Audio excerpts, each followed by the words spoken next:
A very warm welcome to all of you who have landed here on this little planet again today, or maybe for the first time. It's always a great pleasure for me to share it with you and to let it become your little planet for the time we have found each other here, but also beyond that. A place where you can rest, relax, and possibly be inspired,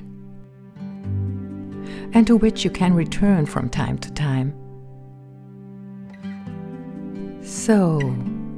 But now, to today's podcast episode, which is mainly about how it can be possible for you to bring meditation into your everyday life and in such a way that it can accompany you virtually throughout the day, so that it can actually be integrated into work processes as well as into private areas of experience. As a basic attitude, so to speak, and thus also as a recurring reminder to yourself throughout the entire daily routine. So that you can remind yourself again and again in the course of a day who you are, beyond your person, that is, beyond your personality right now. What you are thinking, feeling, sensing, how your body is behaving. So it's about how, in the midst of everyday situations, you can become more and more aware of yourself.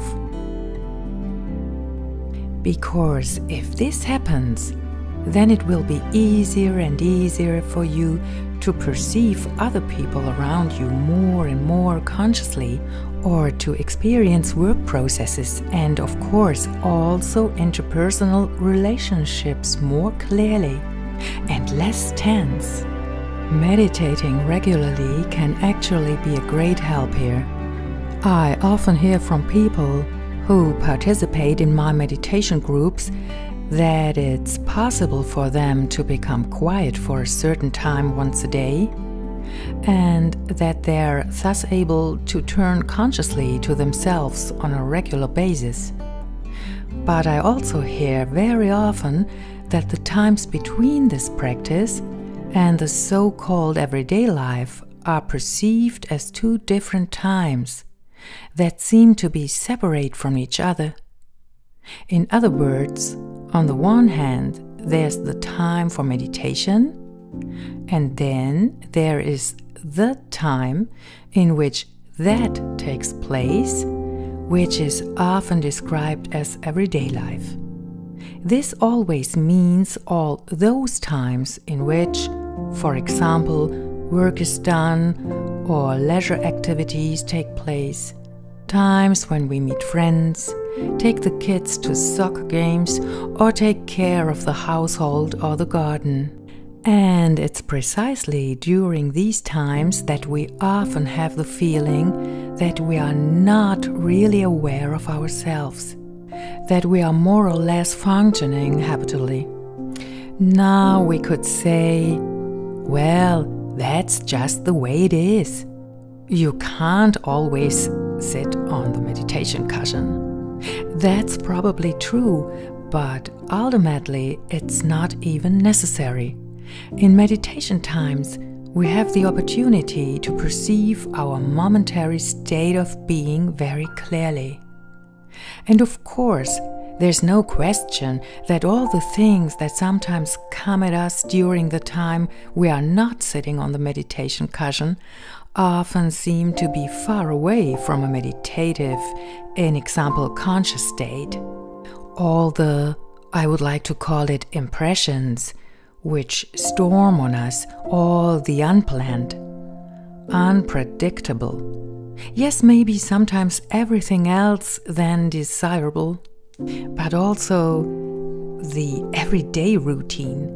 All this seems to be so far away from even a conscious state, and in a certain way it is. At least up to that point where we just also, or maybe I should even say just also directly turn to ourselves. This is something we're usually not used to at all, and so it may take some practice.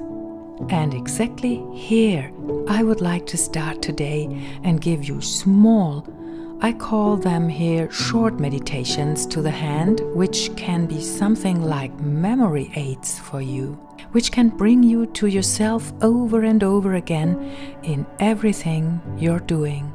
Not to make you feel better right away in an everyday situation that may be stressful or otherwise challenging for you. Although, of course, this can also happen. This can happen.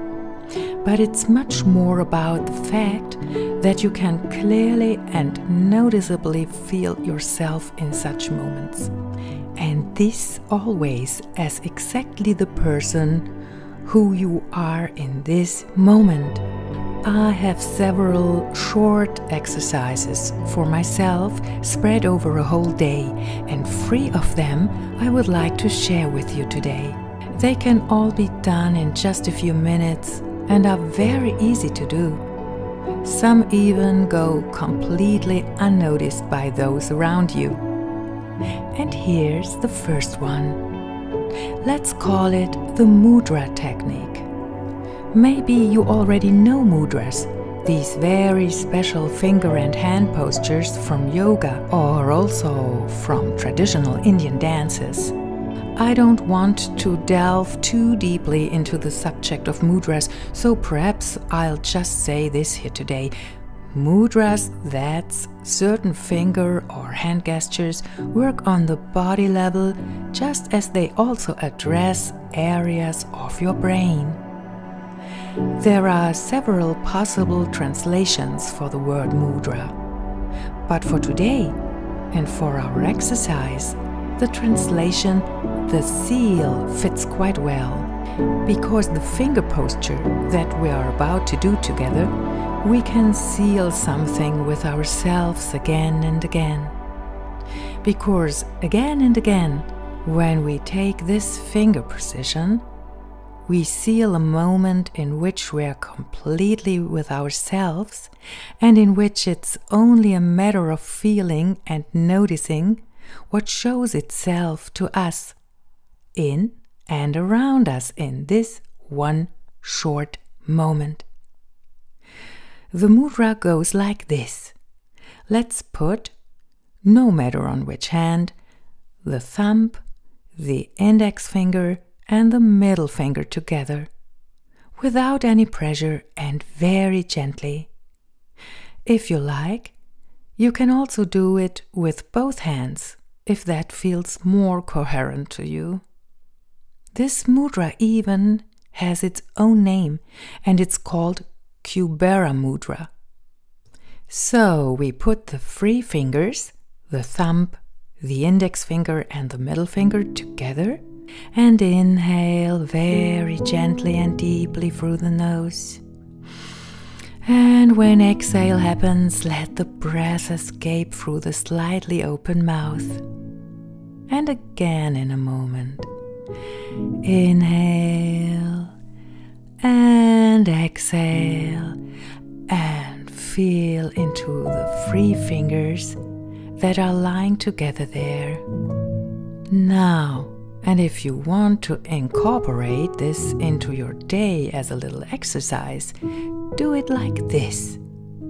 Breathe in, let it happen, and then say to yourself inside, I am here. That's it. Maybe now or something later, when you do this exercise, you ask yourself, oh, great, now what? What's the point? The really beautiful and therefore valuable thing about this little exercise is that it doesn't want or need to accomplish anything. It's just about pausing no matter what you're doing, breathing and remembering to actually be here right now. And with everything that may include at this moment. Yes, You don't even have to feel relaxed. That alone can bring about a certain relaxation. You pause to turn to yourself. Just a little moment. But when else do you do that consciously throughout the day? Aren't we much more often with our attention on other people, things, or courses of action? With all the things that are about to be done or are just behind us. And ourselves? Where are we? Now. Right now. Are we really aware of ourselves? Do we feel our fingers resting against each other? Yes? Well, the fingers were there before, but did we really notice them? And that's just the fingers? What about our belly at such a moment? Is it relaxed or tense? Maybe you give this tiny, perhaps very unspectacular exercise a chance. It's best to do it over a period of several weeks. After a few times, the I am here can also simply become an inner I am. Let yourself be surprised. Just stop every now and then and do this a few times in one day. And, as I said before, let yourself be surprised. Maybe you sometimes have the thought, so what? Or not. Who knows? And let's move on to the next little exercise. It's a shortened exercise that originally comes from Buddhism. But also the Sufis and also Indian and Western wisdom teachers have used it over and over again. It's also called the stop exercise, and it goes like this. Imagine that you are busy doing something right now with some action. It could be your paperwork, maybe you're working in the garden, you could be carrying a basket of laundry to the washing machine, or you're walking to your car, or maybe you're putting a shelf in or out.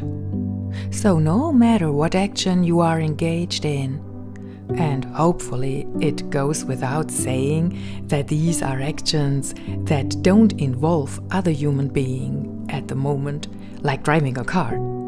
So no matter what you are doing, say inwardly or even out loud to yourself decisively, stop. And then stop. If you've just been walking or running, cleaning, cooking, writing, or doing whatever, don't move again. And no matter if you should have just put your foot down to take the next step, or your hands were about to open a water bottle, stop. This may feel a little strange at first, but it will immediately bring you to what I call your inner self. That which is really you, because often we actually confuse ourselves with what we are doing.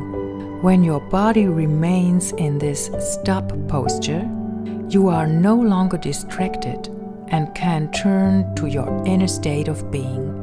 And then you can ask the question to yourself, how am I feeling right now? But always remember that it's basically an unintentional question. Unintentional in the sense that you don't have to find an answer. Sometimes one appears. Sometimes it doesn't. Either way is fine. When I started this exercise, I didn't know the answer for a long time. At least not a clear one, not a definite one. At some point the answer came, I don't know, or I don't know how I feel right now. At this point, tears came to my eyes. I didn't know how I was feeling myself, or simply couldn't put it into words, and that had touched me deeply. Maybe this little exercise is also something for you. And now I come to the third one, which is actually more a small task than an exercise. Maybe I'll just call it a task that needs to be practiced. It just came up at some point, and for me, it not only helps to get more clarity, but often it also means the immediate end of, I could say, my inner drama. If this has made you curious, then integrate this exercise into your daily routine. All you need is a notepad and a pen. Sometimes during this exercise I also write in a particularly beautiful book, which I keep and in which I can later look up again what I have written.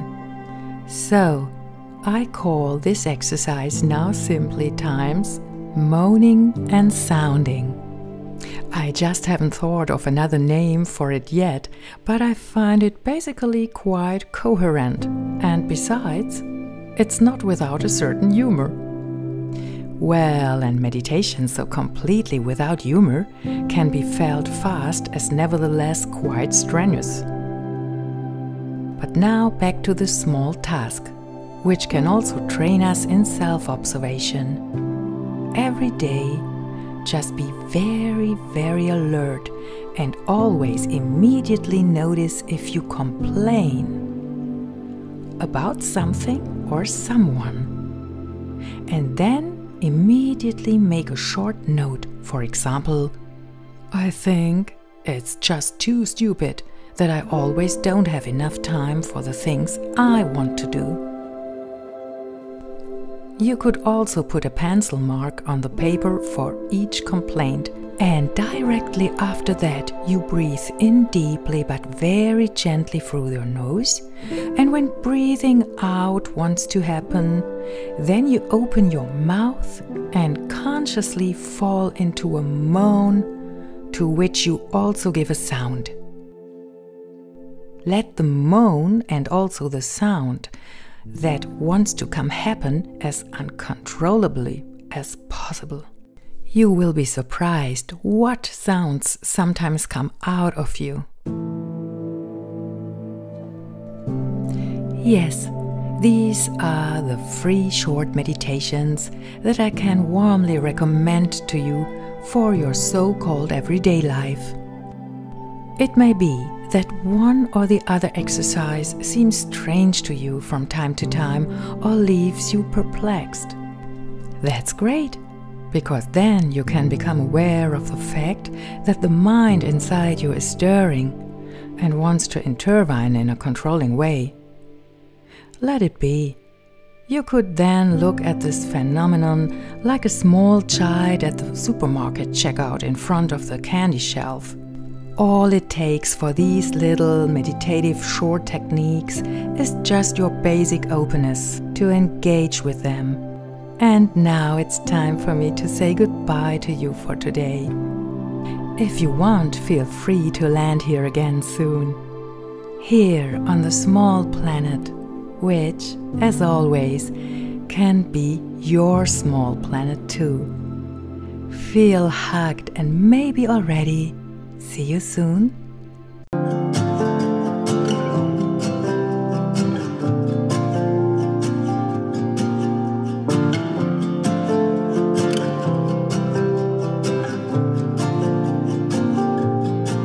They say the fractures in my brain make a sudden weaving high and low. These pains, fractures in my brain take never healing, take it slow. Baby,